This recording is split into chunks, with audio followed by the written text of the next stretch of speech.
guys, and welcome back to the channel. And today's video is a showcase of my Star Wars Legion Hoth army from a recent game that Jamie and I and Mel played over the Christmas period. If you follow me on Facebook and that, you would have seen that I posted up a few pictures of that game, and a few of you asked us questions about how we painted them, based them, etc. And I thought, what better way to sort of talk about that and also to show you the whole army as a whole as we're going along. Whilst we're talking about some of the units, I thought I would also put in some of those pictures, if you guys hadn't seen those, the pictures of those games, of the units and that everywhere in action. The game that we play, as you know us from old, we don't stick to a strict structure. We always play with thematic armies, narrative-based armies, sort of trying to create that sort of action from the films and the books. So we don't normally play with, you must have this and you must have that. We play with what we like, hence the reason why I've got two leaders out there. So what I'll do is I'll pick the camera up and I'll show you each unit individually, and whilst we're doing that, Mel will sort of go through with you about the painting and that, how it was all done and obviously based up together. And whilst we're doing that, I'll also put some pictures in of the game that we played. Without further ado, let's pick the camera up and let's go and have a look at the first unit. So first up then, we have our first unit of snowtroopers. These snowtroopers and that, you see there's 7 figures in there. You can, in the units and that, have up to 6 figures in the unit. One of them being a special weapon. The special weapons you can have as a flame trooper, which is, I'll move this guy here, which is this guy here, or you can have the ion gun. I think it's a T7 ion gun. I'll just move them back, and that's the T7 ion gun there. So playing these and that, I say I had 4 units of these and that going on. As I say, Mel will now sort of talk to you about how they've painted them up, and how would you do that, Mel? Yeah, absolutely. So they were quite fun to paint, actually. They're really lovely models and they've got quite a lot of detail on them. Quick. They are very quick-ish. So what I wanted to do was really concentrate. Everything is white normally, but you know, we've got that cream effect on the trousers and around the edges there. So how I did them, I started off with undercoating with Mechanica Standard Grey, but then I did a light spray of the Grey Seer over the top because I wanted to use a mix of colours, etc., and get that real deep shading underneath. If you have a look through the trousers and the cloaking part on there, that cream colour. So what I did with that was I used the contrast skeleton horde as the first colour on there. I then did 2 lots of shading. The first lot was just pure Agrax, or Agrax with Lamia medium. And then what I did was just at the lower regions, so you could see where all that dirt and grime would be, I mixed Agrax with Known Oil and Lamia medium, so about a third each. And that really brought out some of that dirty features at the bottom of the cloaks that you can see. Once that had all dried, I wanted to bring that highlighting area back up.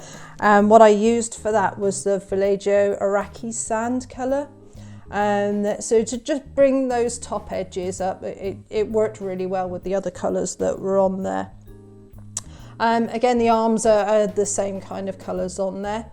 To do the white, now everybody hates doing white, and as you can see on there, there's no pure white on there. Pure white is just going to make it really stark, and that's not what we wanted. These guys have seen battle. So what I did was, first of all, I did a bit of a white wash, just using Vallejo white and really watered down, just to define some of the details in there. After that, I used Black Templar contrast paint to paint in the line work. I did do that painstakingly, just going through every single one of the lines, just to put that detail in. After that, I washed the whole model with Known Oil and Lamia medium. It was probably about a 40 Known Oil, 60% water, Lamia medium wash on there. So it's not really high content of Known Oil because I didn't want to dull it down too much. Once I'd done that, again, back to Vallejo white, and I did a dry brush over the top with that, and then used it as picking out some of the edges, etc. The weapons, I used the Black Templar, just contrast paint on those just to get some detail, and then I did some edging with Eshin Grey on that. The basing was the interesting part though, I was trying to figure out how to do the basing of what details to put on there. So we had some of the rocks from the garden. And this was done for the whole army anyway. Yeah, absolutely. Yeah, so for the whole army, and you know, for the whole lot, so for the rebel ones as well, the basing is all exactly the same.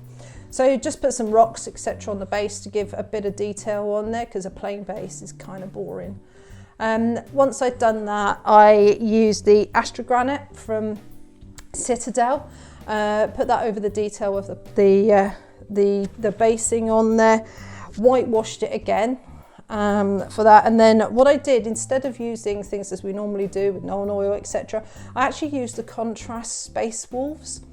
So you've got that blue on there, and so after that, once we've done that, it's just dapple white over the top and the edging with Administratum grey.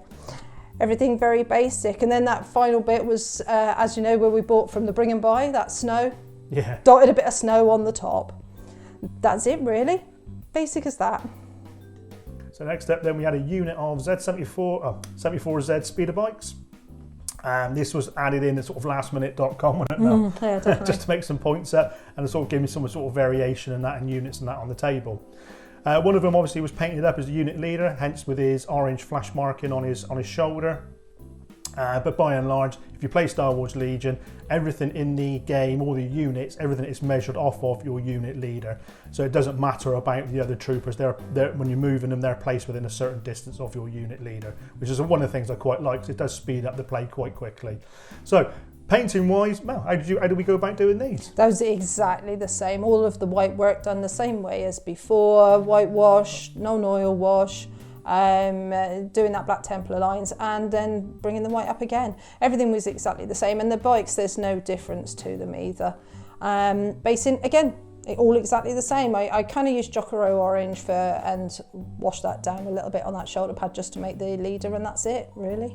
Yeah, so these were pretty sort of nicely done. As I said, lastminute.com, I added these ones in, much to Mel's sort of delight, as you can imagine. I think it was to make up, because I think Jamie had some extra Tauntauns and that he put in there. Again, I do like the Tauntaun models, and that they are very nice. But yeah, again, these were very quick and easy to get up together. And as I say, they do match in with the army quite nicely. So next up then we have the E-Web Heavy Blaster Turret. I had two of these are two separate units and that in the game. Both of them painted exactly the same. And say, Mel will go through how they went, how it went. I really enjoyed this. The only pain with this model was putting it together, trying to get that the wire that goes around. So that was a bit of a pain. Yeah, to the generator there. To the generator. But everything else went absolutely fine. Everything was painted using exactly the same colours as before, just a little bit of detail on that generator.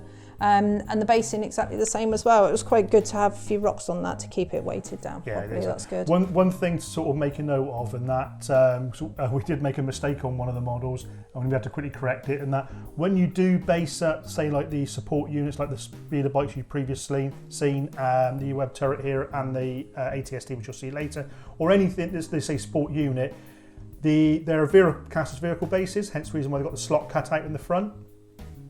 So they've also got an arc of fire marked out on the front and back. Make sure that that's sort of clear, so you can see in that where your arcs of fire come from the base. That's the only piece of advice I would definitely give on anything that's like that. Troopers and that doesn't matter, they have a sort of like a 360 anyway, but some of your units and that do have front arcs and rear arcs and that, so you need to make sure they keep the slot and that open and that in the base. But as I say, hopefully we tried to sort of blend it in so it doesn't look too obvious of what it is, but yeah, I think we did quite well there. So next up then we have the ATST Walker, little chicken walker. And this one I had upgraded during the game. You can put in a leader and that to sort of like control in the vehicle. And obviously ATST has to have General Vice and that in there. Again, certainly did help in the game when we played it. With a couple of abilities he's got, allowing them to fire more multiple weapons and that in the turn. But yeah, very, very good. The other options in that you've got on there, he comes obviously with his normal twin heavy laser blaster cannons on the front.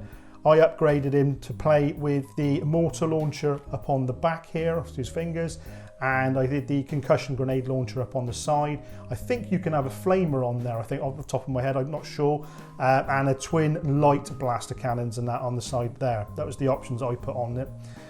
Painting wise, again, like as Mel's been saying all the way through so far, it sort of follows the same suit, but no doubt Mel will sort of like pass over to you and sort of say how she went about doing this one. Dry brush. So the best thing with this one, again, undercoat as I've done all the other ones, but the secret on this one really is just make it grimy. So I used the dry brushing, but I also dry brushed in some grey colours into there, kept that wash going down, and dry brush over again. So use the white, but use the white really sparingly on this one, because you want it to look grimy and dirty. You don't want a nice clean pristine one. So make it look like it's really been through the wars a little bit. So yeah, just dry brush. Yeah, it did, and it played very well in the game. It's very impressive how it went, and I do like the look of it on the table. It's quite sort of like imposing on the table when you're playing, and yeah, great. I'm definitely gonna have to get another one of these guys. So next up, then we have General Veers.